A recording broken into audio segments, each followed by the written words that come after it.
Madame, monsieur, le monde est au bord du gouffre et personne ne le dit franchement. Pendant que vous lisez ces lignes, trois puissances nucléaires jouent une partie d'échecs dont l'enjeu n'est rien de moins que l'ordre mondial. Une erreur de calcul, une provocation mal gérée, une ligne rouge franchie et tout s'embrasse. Oui, tout s'embrasse. Ce n'est pas de la fiction, c'est ce qui se joue en ce moment même. Trump a déclaré une guerre. Trump a déclaré une guerre avec Xi Jinping. Pas avec des missiles, avec des sanctions, des droits de trône et une pression économique d'une brutalité sans précédent. Sa cible officielle, c'est l'Iran. Mais sa vraie bataille se joue ailleurs. Elle se joue à Pékin. Et ce que nous avons vu lors du sommet Trump-Xi n'était pas une rencontre diplomatique. C'était une négociation de suivi pour les deux camps. En surface, tout respirait la cordialité, les sourires, les banquets, les références historiques soigneusement choisies.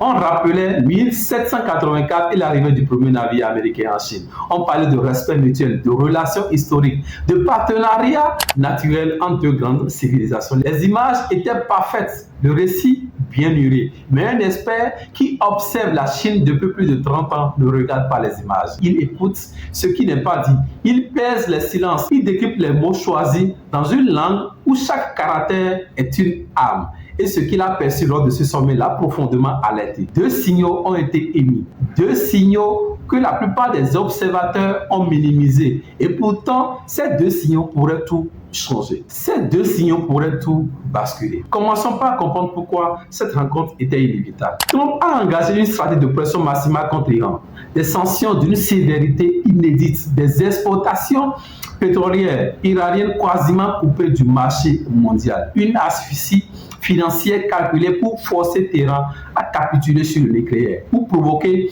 l'effondrement du régime de l'intérieur. La logique est implacable. La méthode, elle est brutale. Mais cette stratégie a une faille massive. Elle pousse l'Iran directement dans les bras de la Chine. Pékin est le principal acheteur du pétrole iranien. En maintenant cette relation économique vitale, malgré les sanctions américaines, la Chine offre à Téhéran ce que Washington cherche désespérément à lui arracher, une bouée de suivi. Tant que cette bouée existe, la pression maximale de Trump ne peut pas fonctionner pleinement. L'Iran résiste, le régime tient et la stratégie américaine s'épuise. C'est donc pour cela que Trump s'est assis face à face avec Xi Jinping. Pas par amitié, pas par admiration mutuelle, pas nécessité absolue. Il avait besoin de convaincre Pékin de lâcher Téhéran ou du moins desserrer les taux. Et sur ce proposé, le sommet n'a produit aucune annonce, aucun engagement public. Un silence total. Ce silence est la première alerte.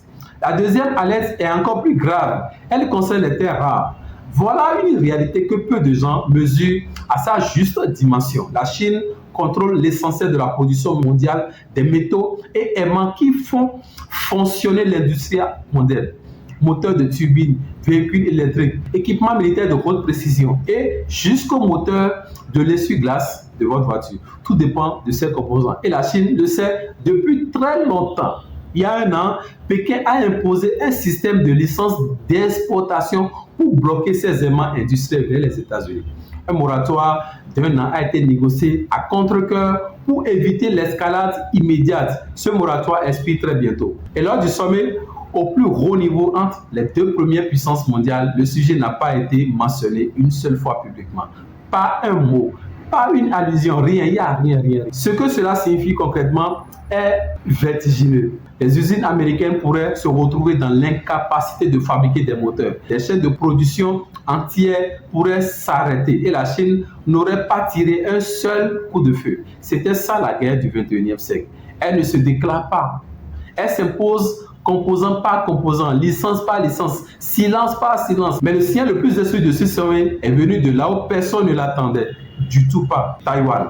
Dans le monde feutré de la diplomatie internationale, les sommets et les banquets sont des espaces sacrés de consensus apparent. On y évite soigneusement les sujets qui fâchent. On y construit une narrative commune de coopération et de progrès mesurés. C'est la règle de non écrite. C'est le code. Xi Jinping vient de briser ce code. Lors de ce même banquet, présenté comme un moment de rapprochement historique, le président chinois a adressé à Trump un avertissement d'une clarté brutale sur Taïwan. La déclaration officielle ne laisse aucune place à l'interprétation. Taïwan est le sujet le plus important dans les relations entre la Chine et les États-Unis. Si cette question est correctement gérée, la relation bilatérale peut rester stable. Dans le cas contraire, les deux pays risquent des affrontements, voire un conflit armé, mettant l'ensemble de leurs relations en grave danger. Et la formule finale est d'une froideur glaçante. L'indépendance de Taïwan et la paix dans le détroit sont incompatibles comme l'eau et le feu. Relisez ces mots lentement. Ce n'est pas du langage diplomatique, c'est un ultimatum formulé lors d'un banquet devant le monde entier. Ce niveau de frontalité, à ce moment précis, dans ce contexte précis, est sans précédent. La réponse américaine, le silence total sur Taïwan. Washington n'a pas répondu, Washington n'a pas réagi, Washington n'a pas regardé. Ce silence américain est aussi révélateur que la déclaration chinoise. Trump est piégé dans sa propre stratégie. Il combat simultanément sur trop de fronts, l'Iran, la Russie, le commerce mondial. Il ne peut pas se permettre d'ouvrir un quatrième front sur Taïwan. Pékin l'a compris. Et Pékin appuie précisément là où ça fait mal. Le message de Xi Jinping est en réalité une proposition brutale, claire. Vous voulez qu'on lâche l'Iran?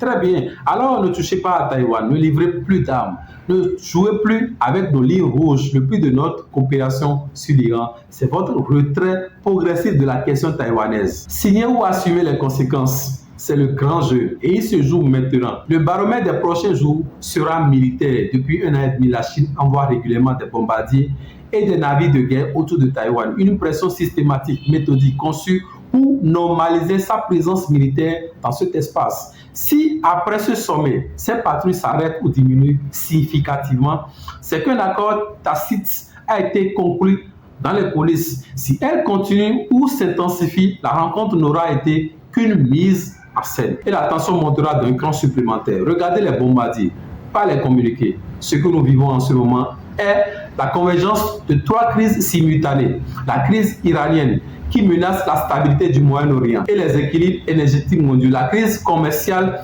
et technologique sino-américaine qui redessine les chaînes d'approvisionnement mondiales. Et la crise taïwanaise qui pourrait déclencher le premier conflit armé entre grandes puissances depuis des décennies. Ces 3 crises ne sont pas indépendantes, elles sont liées, elles s'alignent mutuellement. Et Trump tente de les gérer toutes les 3 en même temps, avec une approche de pression maximale qui force les adversaires à réagir, mais qui multiplie aussi les risques d'escalade incontrôlée. La géopolitique réelle ne se lit pas dans les poignées de main, dans les déclarations communes lues devant les caméras. Elle se lit dans les marges, dans les silences d'exploitation non renouvelés, dans les bombardiers qui décollent ou pas, dans le pétrole iranien qui continue ou non de transiter vers les raffineries chinoises. Ces signaux discrets, techniques presque invisibles au grand public sont les vrais indicateurs du rapport de force mondiale. Et en ce moment, ils clignotent tous en rouge. Le feu couvre sous la glace diplomatique. La question n'est plus de savoir s'il va éclater. La question est de savoir qui, parmi Trump, Xi Jinping ou les mollahs de terrain, commettra le premier erreur fatale. Parce qu'une seule erreur suffit pour tout embraser, pour tout éclater. Les amis, voilà le décryptage de cette vidéo. Si vous avez aimé, merci de liker, de partager la vidéo, de vous abonner à la chaîne et d'activer la cloche de notification pour ne rien manquer de nos prochains décryptages.